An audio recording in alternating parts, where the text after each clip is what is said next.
Christophe Lambert, qui êtes-vous? Je suis un être humain avec ses forces et ses faiblesses. Je suis avant tout quelqu'un qui a la foi. Je ne parle pas d'une religion en particulier, mais de la foi en l'humanité. Je me laisse porter par mon cœur. Installe à ses côtes, Christophe Lambert joue les grands frères, pudique et lucide. Derrière son parcours atypique entre la France et Hollywood, sa carrière internationale émaillée de cartons planétaires Greystock, Highlander, de reconnaissance César du meilleur acteur pour Subway, de succès critique Max et Jeremy, White Material. Chacun sa vie de Claude Lelouch, placé sous les auspices de la musique et ceux de Beaune, est un hymne au plaisir d'exister quoi qu'il en coûte. Sur le banc des accusés, Christophe Lambert ne le démentira pas, lui qui, en alcoolique déchu, obtient enfin de quoi prouver qu'il est un véritable acteur. Christophe Lambert, qui êtes-vous? Acteur. En tant qu'acteur, j'ai découvert que je pouvais passer ma vie à jouer aux cow-boys et aux indiens avec la même conviction qu'ont les enfants de 8 ans quand ils disent pan, t'es mort. Car faire ce métier, c'est croire à des choses qui sont impossibles. Entre action et coupé, je suis quelqu'un d'autre. Je veux que ce type soit complètement pressant.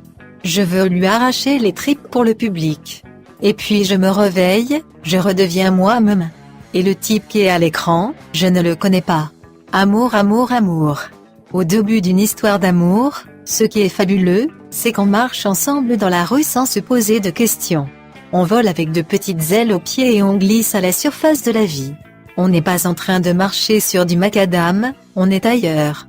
Pour moi, l'amour prédomine sur tout. Je suis en recherche et en demande d'amour permanent, avec le désir absolu de le rendre. De faire don de mon amour.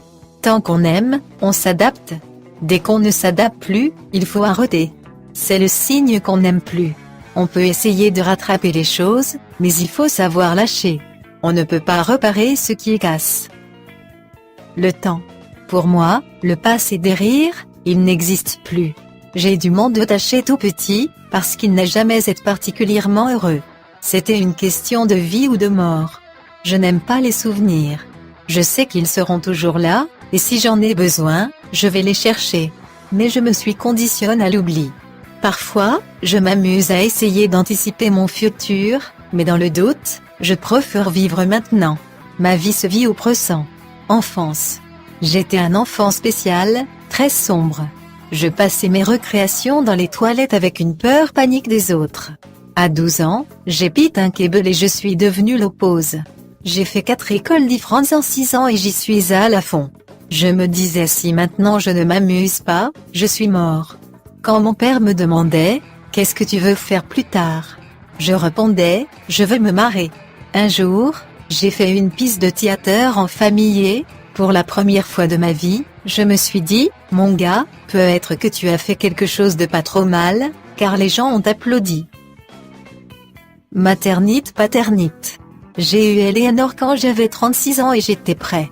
Je voulais absolument une fille, et quand elle est arrivée, cela a été la plus belle chose du monde. À partir de là, j'ai vécu pour quelqu'un d'autre, à travers quelqu'un d'autre, en essayant de ne jamais envahir son espace.